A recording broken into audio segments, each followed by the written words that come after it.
Justiça do Rio manteve o Fluminense na Série A do Campeonato Brasileiro. Já a Portuguesa ainda tem esperança de reverter na medida, uma confusão danada. É para a gente poder entender essa história toda, estatuto do torcedor, hoje eu não entendo nada, para isso nós trouxemos aqui um especialista. Advogado, doutor Jorge Abud. Doutor Jorge, boa noite, muito obrigado pela gentileza, doutor Jorge. Boa noite, agradeço o convite.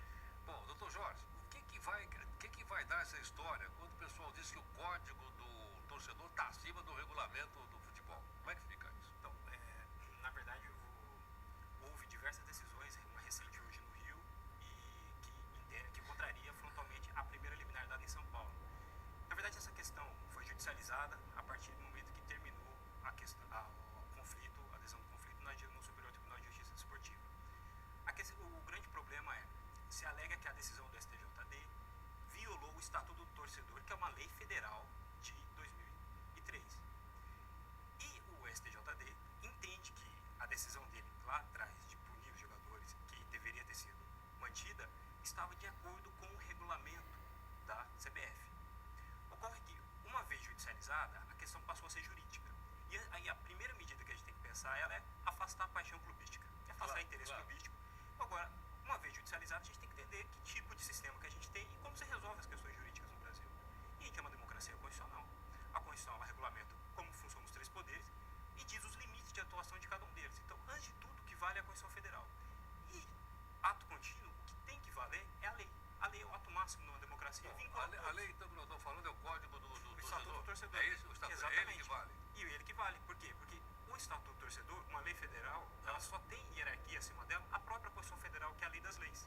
Todo ato demais, seja de qual poder for, inclusive ato de particular, tem que observar a legislação e tem que observar o que determina a Constituição. E aí a FIFA diz que o que vale é o regulamento da Confederação Brasileira de Futebol. Sim, é que aí tem questões jurídicas e questões políticas. Uma entidade como a FIFA ou qualquer outra entidade, ela não tem soberania, nem poder, nem prerrogativa para dizer o que vale ou não no Brasil. Quer dizer, na Copa do Mundo até teve alguma coisa. Inclusive, várias leis foram feitas inconstitucionais para suspenderem coisas que a própria Constituição determina. É verdade. Por exemplo, quando eu tenho uma lesão de um consumidor e digo ele não pode recorrer ao judiciário, ao juizado especial, porque a lei da FIFA não permite que ele ajuize uma absurdo. É um absurdo. É uma inconstitucionalidade. Juridicamente é algo nulo. É inconstitucional. Então, a questão... Desculpa. Então, o regulamento tem que se adequar à lei.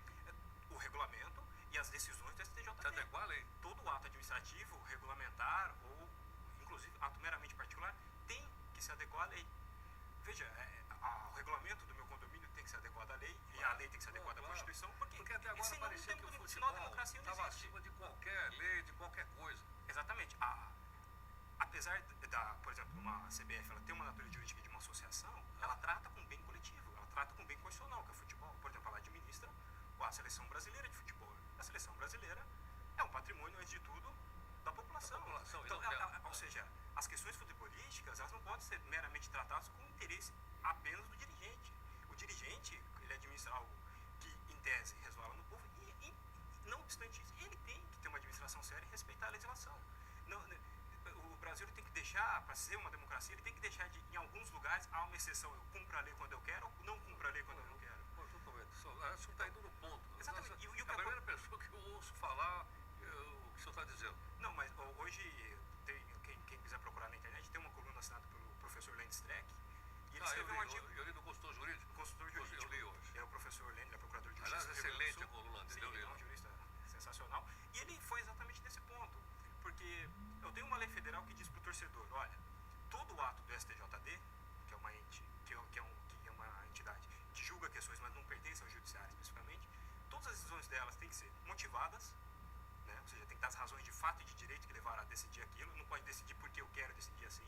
Sim. E segundo, tem que ter publicidade, que tem que ser publicada. Uma vez que a decisão tem que ser publicada, e a lei determina isso, por mais singela que seja a lei, ou por melhor boa intenção que tenha um julgador, ele não pode deixar de aplicar essa lei. Agora, então é o seguinte, nós temos já duas decisões da Justiça, não é isso? Sim. Uma em São Paulo e outra no Rio. Isso, em São Paulo foram dadas duas liminares, em processos juntos, uma para devolver os pontos do Flamengo e outra para a Portuguesa. Sim, e no Rio, Rio... praticamente o mérito é o mesmo. Tá. No Rio hoje tem uma liminar também, que é uma decisão provisória também, determinando que se cumpra o acórdão do STJD, ou seja, que mantenha-se a pontuação do Fluminense, exatamente,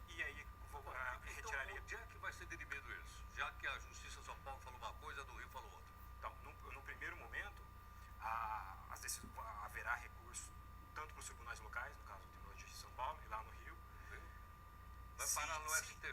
Não, desculpa, no Superior Tribunal de Justiça? Exatamente. Se mantiver essas duas liminares e for confirmado, nenhuma for reformado, ou seja, de continuar esse conflito, muito provavelmente o Superior Tribunal de Justiça que Bom, e aí, o campeonato começa ou não começa?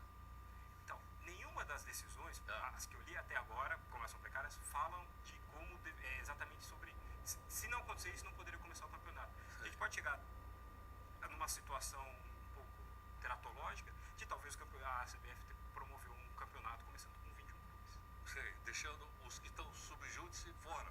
Não, incluindo, eu entendo uma situação em que incluiria o Fluminense e a Portuguesa, a depender de... Incluindo os dois? Seria uma das únicas formas de conseguir começar a cumprir as duas decisões. Provavelmente até lá, talvez não se mantenha esses dois conflitos. Sei, até lá, então a gente pode ter uma decisão. Um ponto importante que eu vi a decisão do Rio ela é um pouco curta e não tão clara na fundamentação.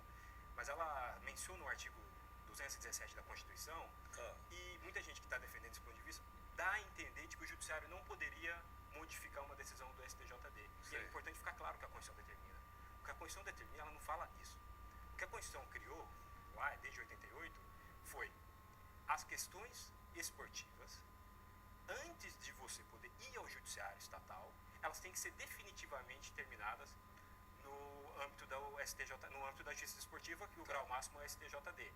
O que não quer dizer que uma vez terminado no STJD, o judiciário não possa revisar. O judiciário pode revisar ato de presidência da República. Como que ele não poderia revisar um ato do STJD?